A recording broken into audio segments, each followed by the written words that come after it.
Ведь у нас ситуация, брошенные, рожденные на улице, это фактически дикие собаки.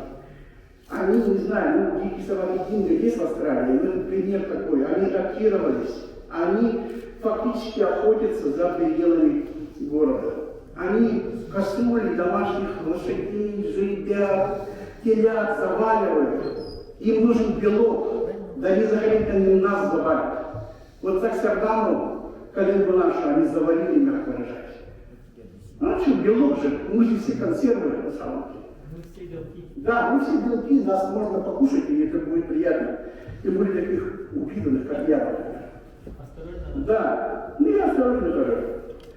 Есть ОСВВ, это вот те, которые сейчас появляются. ОСВВ на самом деле, уважаемые золушки, вы их обрекаете на мучение. Они фактически потом и поедаются собаками. Вы же видели, их просто жрут.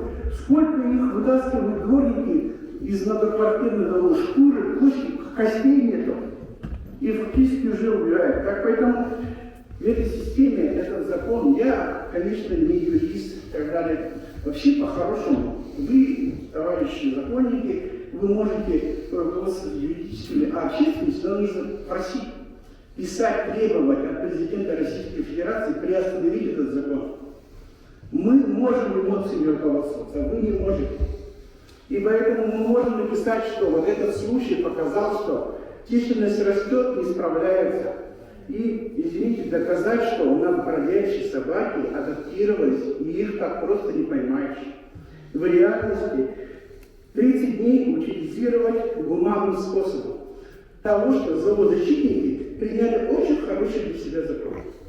Уважаемые, они молодцы, они смогли пролоббировать, обработать, сделать. Но этот закон реальности, он уже неисправим. Не знаю, как вы можете, не можете. Федеральное финансирование не спустили. Республика Крохи какие-то на штаб выбросили. Мне жалко Евгения Николаевича, реально денег не хватает. Он заставляет людей сверх чего-то работать. Почему отвлекать он должен кого-то на другие функции? Давайте мы дойдем до того, чтобы все стали и будем этим заниматься.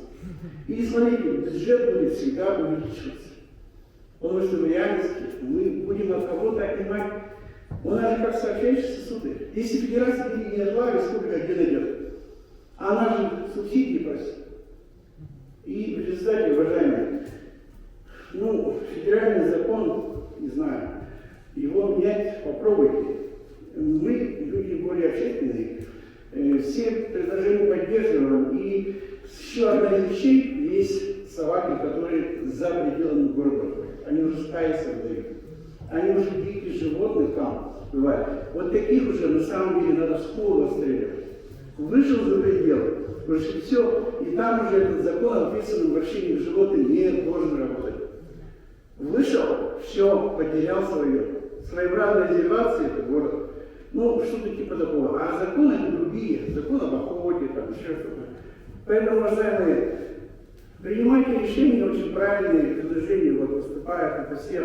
Мы все об одном и том же. Но, уважаемые зоозащитники, вы поймите, мы не против. У меня у самого собака 8 лет назад из приюта взята. Я просто удачно угадал, я понял, что эта собачка домашняя. Бывшая домашняя. И мне повезло. Ну, извините, посмотрите, там очень много агрессивных собак. В стае, когда собирается, это уже не есть те собачки, которых стоит умиляться. Поэтому, ну, утилизация слова, наверное, все-таки ближе к коммунальным терминам. Усыпление гуманным способом. А у нас был, и все-таки было же уменьшение численности оторванных собак. Значит, что регулировка была.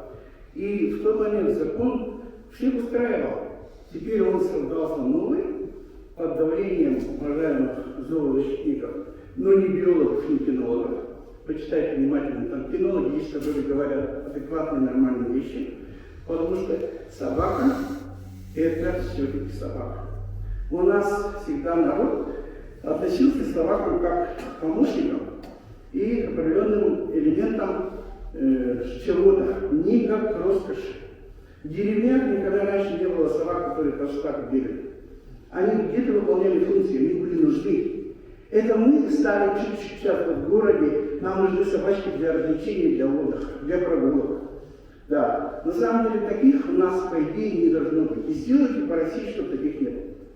На самом деле ОСВВ работает снижение только в Нижегородской области. Как пример приводили, они хвастались. И немножко Санкт-Петербург говорил, что у них всего где-то 6-7 тысяч по Большому Питеру. А во всех остальных они все стояли в шоке и не понимали, что за закон. Уважаемые депутаты, желаем вам удачи. Завтра будет Светлана Осинкина снова собирать по такому же вопросу. Между прочим, она и предложила передать зоозащитникам пункт передержки. Может быть, хорошее решение. Но я, например, был за то, чтобы муниципальное предприятие должно быть находиться под управлением города. И любое движение, любое что, никаких заявлений я не хочу, я могу и не работаю. Это муниципальный служащий, он отвечает перед законом. Сейчас кто вы замечаете, еще крайних следственные комитеты будут искать. Кого-то найдут. Как всегда, будет виноват стрелочник. Уважаемые, давайте сделаем так, чтобы реальные люди, которые за это отвечали, повышали финансирование. 99% это нормальное финансирование. Где вы? Обычно у нас недофинансирование практически везде. Да.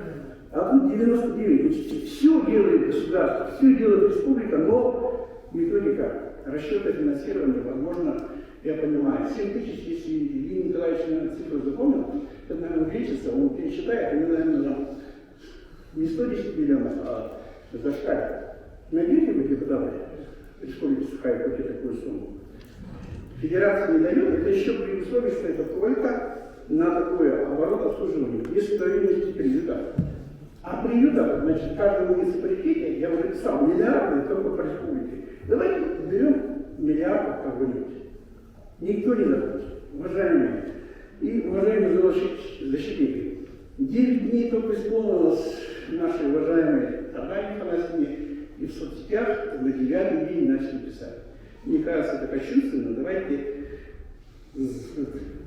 сделаем так, чтобы до 40 дней хотя бы эти споры, они у нас как бы не были такими в соцсетях активными, да, а вот на законодательном уровне, пожалуйста. У вас уже так неплохой закон, мы его пытаемся как-то поправить. Спасибо за внимание.